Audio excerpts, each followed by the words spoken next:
What's going on, guys, and welcome back. As you can see from that last clip, our LS Swap Tacoma is finally cranking. Since the last video, I've went ahead and I've wired up our starter solenoid and our starter motor, attached all of our grounds, and I went ahead and got a battery, and I'm about 99.9% done with our wiring. I also wired up the fuel pump, and so we were able to at least get this thing cranking. I could actually start this thing. I still have to install a base tune and put some gas in it, and I could probably start it up. I would at least like to get the exhaust routed and built, which is what we're going to be doing today. I want to get our exhaust system built, get our oxygen sensors installed, and I want to also finish our cooling system. I have a few parts that are on the way for that I'll be, once I get those this week, I'll be finishing that. Once we get all of that done, we can then go ahead and install a base idle tune, and then we can start this thing up and let it run. I still have a little bit of work to do before it's actually drivable. We did get our drive shaft, so I'll be showing that in this video as well. But I still have to run my clutch lines and brake lines, and I have to do a few other things. In order for it to be drivable, I still have to put the front end together. But we're getting really, really close, and we definitely will be getting this thing running in this video. So stay tuned. All right, so here's most of what we're going to be using to build this exhaust. I do have a bunch of other exhaust pieces. I have some straight pipe that I bought. Basically, this stuff came as a kit. It's all like mandrel bent tubing. I think I paid like 200 some bucks for, I think it comes with like 4 of each. So I get like 4 90s, 4 45s, 4 U-shaped bends, and I got a bunch of straight tubing. And then I bought an X pipe, and I just ended up going with the MagnaFlow mufflers. I got some heat wrap flanges for the manifolds, 2 flex pipes, some oxygen sensor bungs, and some hangers. And this should be everything we need to build this exhaust. I'm probably gonna have to get a couple rubber hangers, and maybe a few clamps. But other than that, this should be about everything we need to go ahead and get this thing built. All right, so the first thing I wanted to do before I started doing any kind of welding is kind of figure out where everything's gonna go. And what I figured out is I wasn't sure how high up here I can put my mufflers. I think this is kind of the area I wanted to mount my mufflers. And so I went out and looked at the bed, and the bottom of the bed is level with this mount here, because this is my forwardmost bed mount. And so there's nothing that kind of comes below this point. So what I think I'm gonna do, these mufflers are reversible, which is nice. So, and they're offset. So I think I'm gonna kind of mount my mufflers like this. Mount one here, and mount one here. And they should clear my drive shaft. And they should be low enough to clear the bed, and also, low enough to the exit pipe will clear this little cross member here. And so that should work out pretty good. And then I think what I'm gonna do is do like a side exit on this side behind the back tire. I thought about doing like a side exit right here, but I'm not really a big fan of the side exits like forward of the rear tire. I just kind of prefer them out the back, so I think that's what we're gonna do. All right, so basically I've got my flange here, and then the pipe is gonna go inside of here, and I'm gonna weld around the flange. So I think the best thing to do here is the first cut is probably gonna be on this 45. So what I think I'm gonna do, I'm gonna cut this a little bit shorter, a couple inches shorter, and then this 45 is gonna come down here, and then I can kind of bring it underneath the transmission. And then I'll probably use another 45 on here and just bring that one straight down, and then just run them side by side all the way back.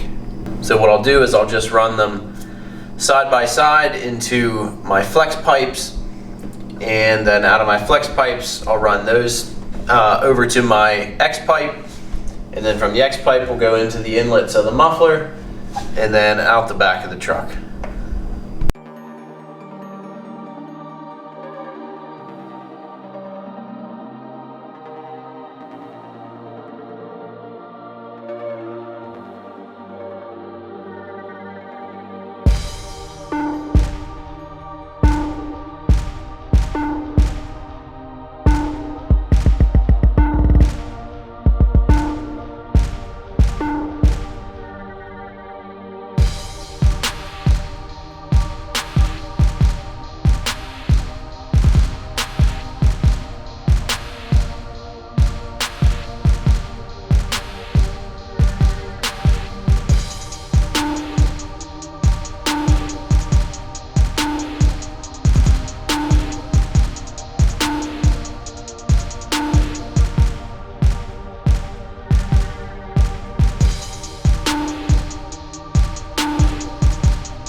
Alright, so here's what I got so far.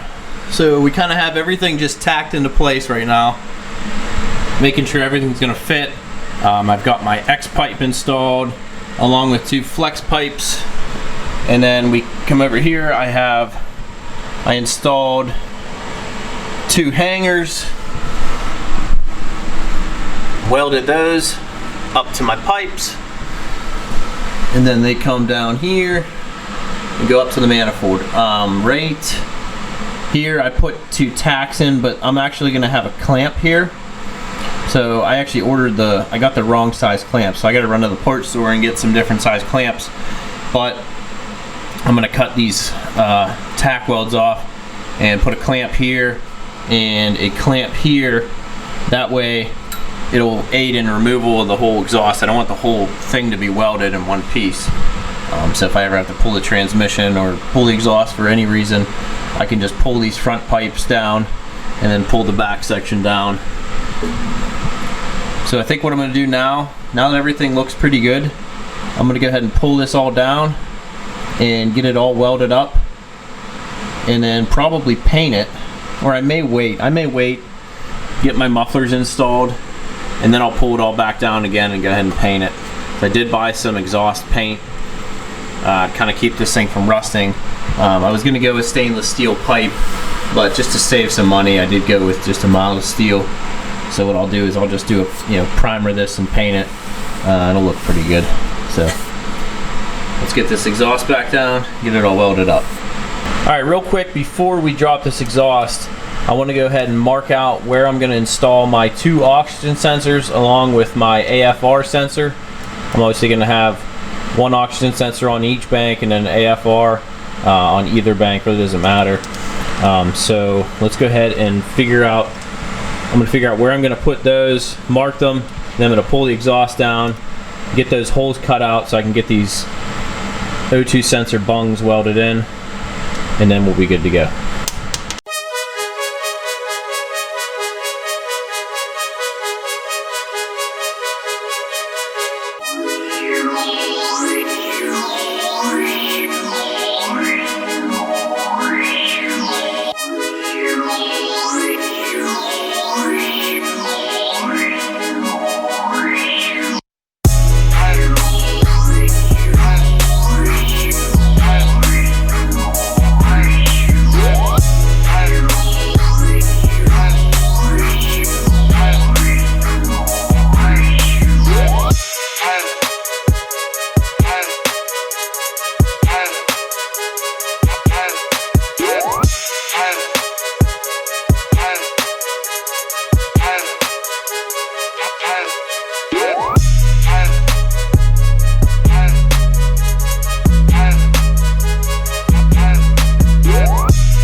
Okay, so we got the front portion of the exhaust all welded up.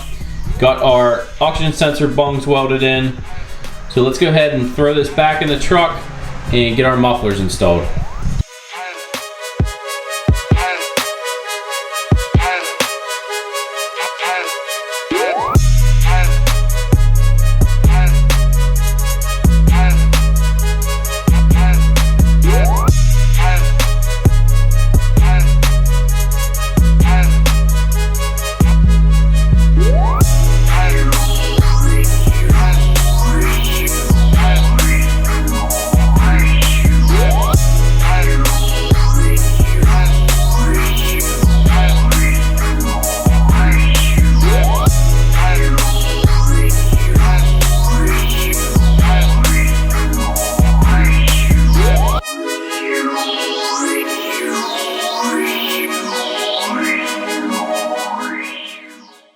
Alright, so as you can see, what I went ahead and did there is I put our drive shaft in because I wanted to see how close, how much clearance I had between my mufflers and the drive shaft. Initially I thought I was going to have to kind of tilt these on an angle to clear it, but it looks like we have plenty of clearance there, probably 2.5 inches or so. So I'm just going to put them kind of straight up and down. Right now I kind of have them where I want them. So I think now at this point I can go ahead and tack those in place. And then what I'm probably going to do is I'm just going to utilize these exhaust hangers, and I'm just going to run pipes out the back of the muffler and then weld some hangers to those pipes, and they'll go right into these rubber hangers and we'll be good to go there. One thing I did, however, notice when I put the drive shaft in, because this is actually the first time I've put the drive shaft in, I kind of just mocked it up at one point, but I never actually installed it. But it looks like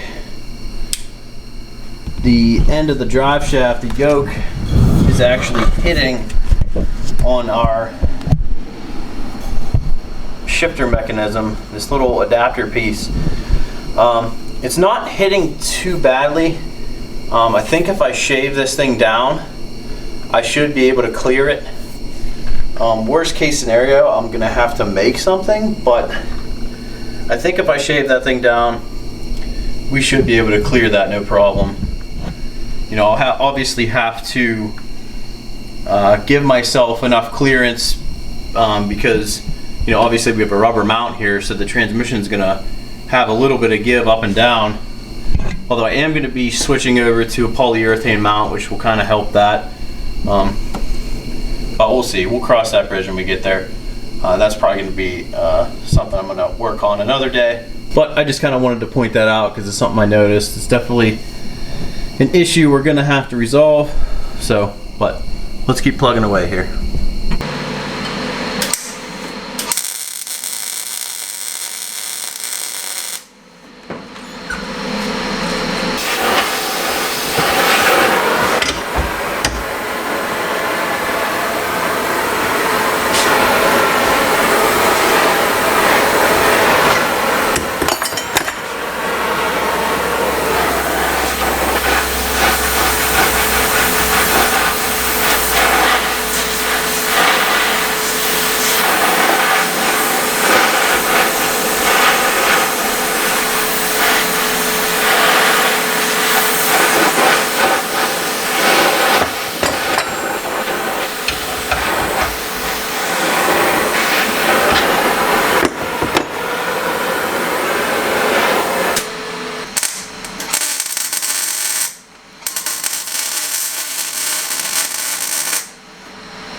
Alright guys, so it is the next day. As you can see, we went ahead and we finished up the exhaust, so it's completely supporting itself. We also, this morning, we got our oxygen sensors wired up, got the harnesses shortened up, got those installed. We also got our mass airflow wired up. I had to get a different style connector because the stock truck connector didn't work on this mass airflow.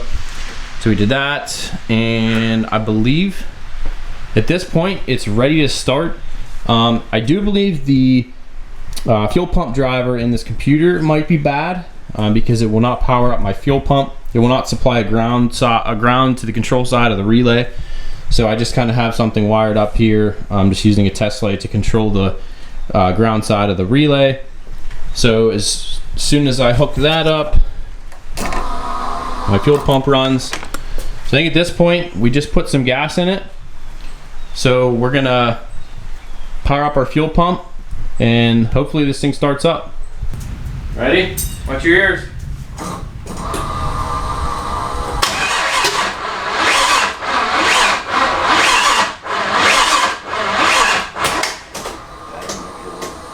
Getting low.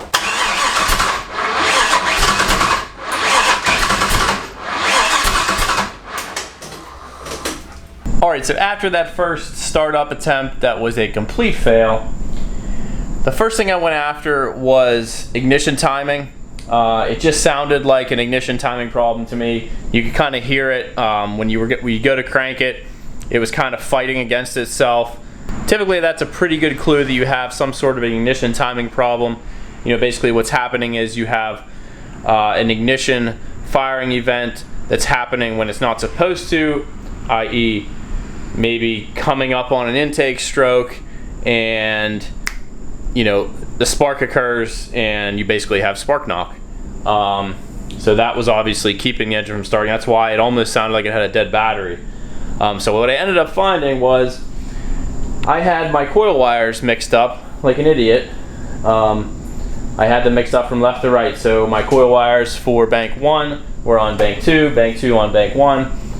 It's actually kind of easy to do because the wire colors are all the same, except on this side there's a white tracer on the wire. I don't know exactly how I did that, but I did it. So I went ahead and I fixed that. I swapped them back over. So let's give it another shot.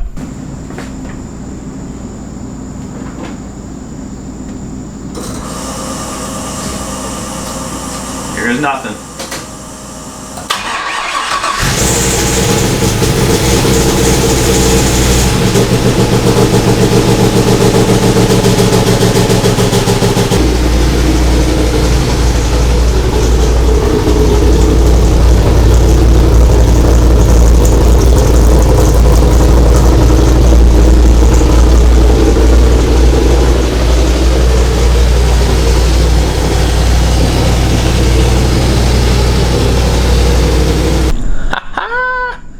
So there you have it, guys. First startup on our LS swap Toyota Tacoma. Sounds pretty good. I mean, all I really did was I bumped the idle speed up, made a few adjustments, nothing crazy. So I mean, this thing, I have a ton of tuning work to do on this, but I mean, it fired up no problem. I think at this point, I still need to finish my cooling system. Unfortunately, I didn't have time to get that done. You know, I still got to run brake lines.